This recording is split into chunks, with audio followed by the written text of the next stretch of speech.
Hey guys, let's take a look at the S&P 500 as we get ready to start September 2019 in the final month of Q3. So we closed out Friday at the 2926 and change. That had us close just above the halfway back point for the quarter. So we are in the upper half of the range that leaves us closer to the all-time high than we are to the lower half of the range, which leaves us closer to the lows that we set in um, August. Those are the lows for the quarter. We also closed in between the 100-day simple moving average and the 50-day simple moving average. So right now we have a clear line of resistance overhead around 29.45, and this has been brought about by the 50-day simple moving average. Whether you want to just follow the 29.45 level or not, that's fine. But I can tell you for sure that what it is that's holding us back is a move above the 50-day simple moving average. And what's going to need to happen probably is for some kind of, really, really bearish overnight, inventory action where we have a, big overnight sell program going on that comes in and gets surprised with a buy program in the morning. That's something that we saw here last week on Wednesday, and we saw it big time here on the 13th of August. And I thought that this day last week was very similar to this day, because we started out bearish overnight. We came in and the feeling sort of changed as we got into the session, and before you know it, we were taking back the previous day's low and moving through the previous day's candle, creating a reversal day. But what caught us up overhead was getting jammed up underneath the 10-day simple moving average. You can see right here where we closed below it. But that day there was a change in direction, like literally, I call it like a tick up, where the 10-day simple moving average, sort of like formed this check mark shape. And the next day we came in with a bullish cross of the 10-day up through the 20-day.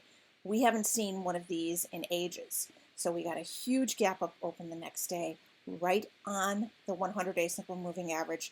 During the day, we took a little look below it, but we recovered right back above it, and then followed through on Friday. But on Friday, the market was sitting around and waiting to see if we were going to get one of our typical bullshit tweets from the White House that, well, okay, maybe we're going to pull back the reins on these tariffs for just a little bit longer, give it a little delay, maybe try and use an excuse that, with the hurricane coming and all of the stress that that's going to put on our citizens anyway, let's not make it worse with these tariffs. Let's just delay them like, another 30 days or something like that. The market waited and waited and waited, and as the day went on, lost more and more confidence, and before you know it, we were testing all the way down to the 100-day simple moving average, but that was bought, and we came back and we closed above it, well above the 100-day, but then we also closed above that halfway back point for the quarter. So let's see what they have for us in store on tonight on futures, and then more importantly Monday night on futures. Tonight on futures, things might be a little bit more volatile. Monday night, maybe they'll be a little more truthful. So let's see. Let's kind of add the two together and split the difference to see what we're going to do. But I can say this, if you want to keep it at its most simple point, if we open and we fall below the 100-day simple moving average at the start of next week and cannot recover above it, that's at around 29.10 to 29.11, then we're going to explore lower.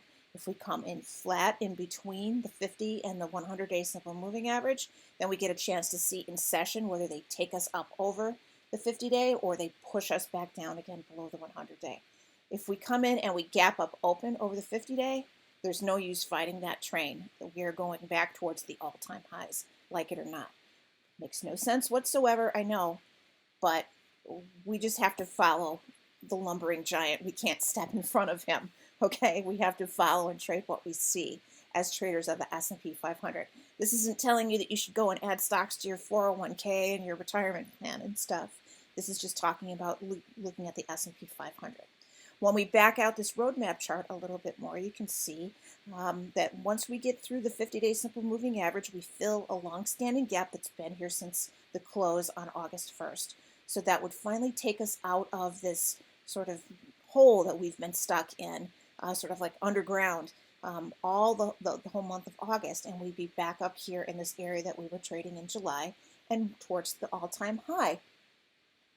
If we get pushed back down below this 100-day simple moving average, then you can see that we would come all the way back down here, fill in this gigantic gap that we got on the day of that bullish cross, and then down to test the August lows.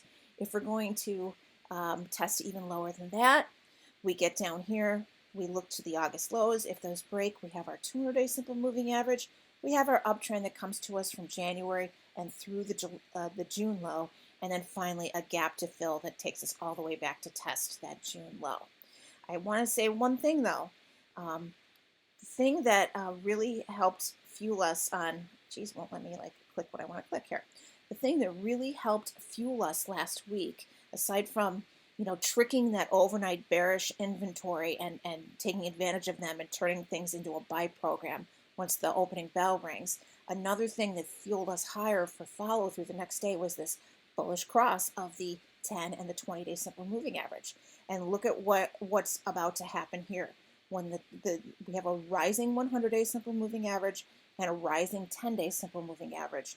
And if these two meet and make a cross, whether it be on Tuesday or if it doesn't quite meet until Wednesday and make that cross, you're going to have a huge buy program come out of that, unless the market gets together and tries to treat it as an overbought signal.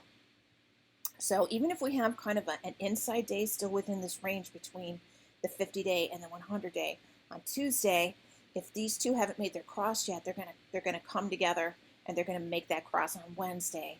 And I think that on Wednesday you have that potential for that huge, powerful move up through the 50-day simple moving average when these two get together and make that cross.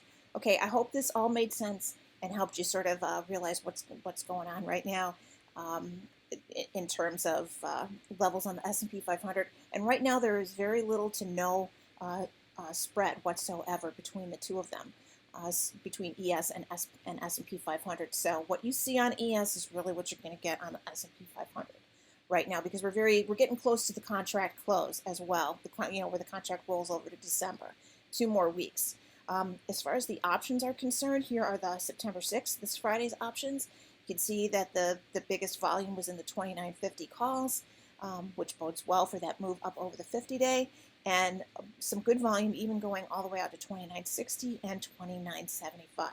On the put side, there was some good volume in the 2900s, and of course, also here at the 2925s, but that's getting too rich for most of your blood. I know that. Nobody wants to pay $30, $28 to $30 for an option. And down here at the 28.75s, you see a little bit of volume as well, but nothing like what you're seeing here with the calls, okay? As far as the options go for, let me see if I've cut this. Yeah, okay, here are the monthly options. I thought this was kind of interesting. The September monthlies, the September 20th. 23,000 in volume moved on Friday for those. Now, yes, those could be just setting up the base for a short to use, but my God, people are paying $30 for those. Not people, but probably fund managers and so forth are paying for those. Or were they dumping them into that rally? That could be what instigated such high volume. We won't know till we get into next week, but I just wanted to show you. Really good volume here in the 29.25s. Really good volume here as well in the 29.75s. Whereas over in the puts, we're not seeing that kind of really huge volume. Pretty big volume here in the 29.25s, at the 29.20s, but nothing, to this extreme that we're seeing in this one standout point over in the calls for the 29.50 strike. Okay, hope that helped you out, and have a great rest of your Labor Day, and we'll see what the futures do tonight and Monday night ahead of the Tuesday open after we get back from the holiday. Have a great rest of your weekend. As always, good luck and good trading.